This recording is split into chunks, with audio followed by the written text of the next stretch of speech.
Today let's talk about the back. I'm gonna give you my top 3 back exercises for size. If you wanna develop size, you should focus on these 3 movements. And then when I'm talking about these movements, we have angles and what else? Planes and angles. So you might be doing same old thing on a different, just from a different plane or angle. Just like you might be doing chest supported row. See horizontally, then another one should be doing maybe chest supported row diagonally. Same thing. When I'm pointing out these exercises, I believe I'm talking to smart ass motherfuckers. Here's the thing, guys. We have substitutes and we have resemblance. You might be doing something that resembles this, thinking that you're doing something different. Could be you're just doing the same old shit. Like, for instance, I might be doing lunges and you do Bulgarian split squats. Same old shit, bro. The difference is just a tiny thing right there. Bulgarian squats, you're going up and down. Lunges, you're moving back and forth. Sometimes you're just repeating the same old shit instead of trying to think of outside the box. So away from that point. Now let's talk about back. Here are my top 3 best exercises for back if you want to develop size. Please underline the word size. Give it like triple strokes. You know what I'm saying? So size and strength, 2 different things. I hope you guys understand that. Strength and size. I might point out some exercises and you'll feel like, hi, how? Even that one? How now? It is because you don't know what you're training, bruh. You might be training for size, thinking that you're training for strength, and vice versa. So my top 1 is for work, lat pull down, over grip and wider, over and wider, lat pull down. That one is a mandate. Lat pull down if you want to develop girth and width, bro. Lat pull down is baba yao. Number 2, chest supported draw. It could be diagonal, it could be horizontal. It doesn't matter. What has just changed is the angle, but you're hitting same old shit. Anyway, chest supported draw, fist neutral, good to go. Number 3 means seated draw now, without supporting your chest. Seated draw using the handles, not the V-bar, handles. Please, most gym bros, they normally use that V-bar. Is it bad? Not really, but it doesn't give you 10 over 10 aesthetics. It will only give you like 8 over 10. But if you want a 10 over 10 aesthetics, use the handles for cable crossovers, not the metallic one that has a piece of clothing. That one is good because it will give you an extra range of motion.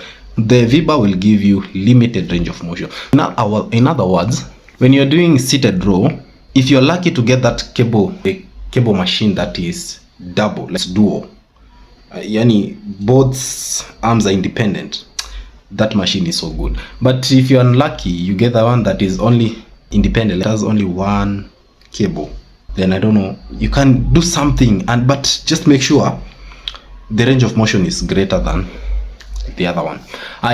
That is my number 3. Now let me give them bottom 3. Bottom 3, when I'm talking about bottom 3, it's not like they're not effective, just that they're just not that effective. They're like, I can say 5 over 10 effective, and I mean I want something 8 to 10, 9 over 10 there effective. In terms of efficacy, it's effectiveness of something. In this case, effectiveness of a workout. Bottom 1 is bent over rows, not very effective. Bent over rows, bro, strength training, not size.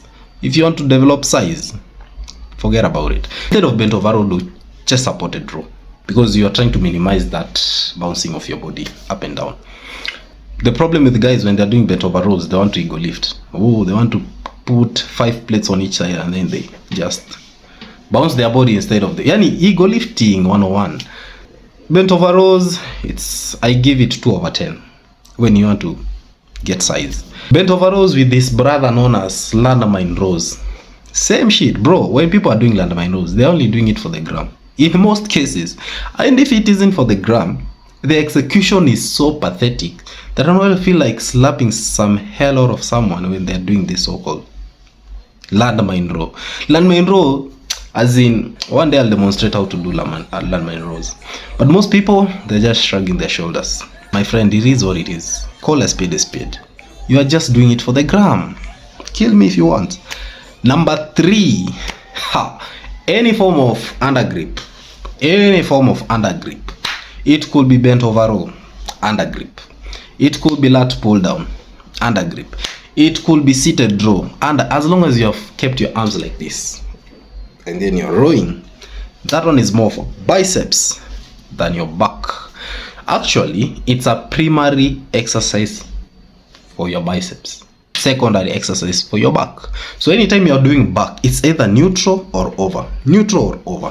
Have I said that you cannot do undergrip? Not at all. Just know when you're doing it, the undergrip thing, you're not getting 10 over 10. You're just giving your bicep an extra touch. You get what I mean?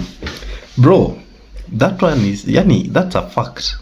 Whether you like it, whether you don't. Those are my bottom 3 back exercises for size. And I'll give you a bonus. You see, single arm row is a very good exercise for your back, if only you give it a proper execution. But most of you guys make this mistake. When they're doing single arm row, they do a split stance, whether on bench or on holding on to something. When you're doing split stance, you're using your core more than your back. If you pay close attention, if you have a good mind muscle connection, you realize when you're doing single arm row, it is your core that is working more than your back, because you're there flexing your core and just doing as many reps as you can. The problem is that you not give your back maximum concentration. So if you want to maximize on single arm row, spread your feet like on a neutral stance, then do your row. Imagine you still get similar results, whether you're doing it on a bench or you have just hold on to something and rocking and rowing. With all that being said, I hope this video makes sense, and if it does, do me the honors of liking and commenting. I don't know, I should finish with saying this: deadlift is not for size, bros. Deadlift is for strength. So if you go heavy on deadlift, you'll improve on your overall strength. That's why you can be able to pull the whole rack, because you are strong in doing deadlift. Deadlift is not for size, deadlift is for strength. Adios.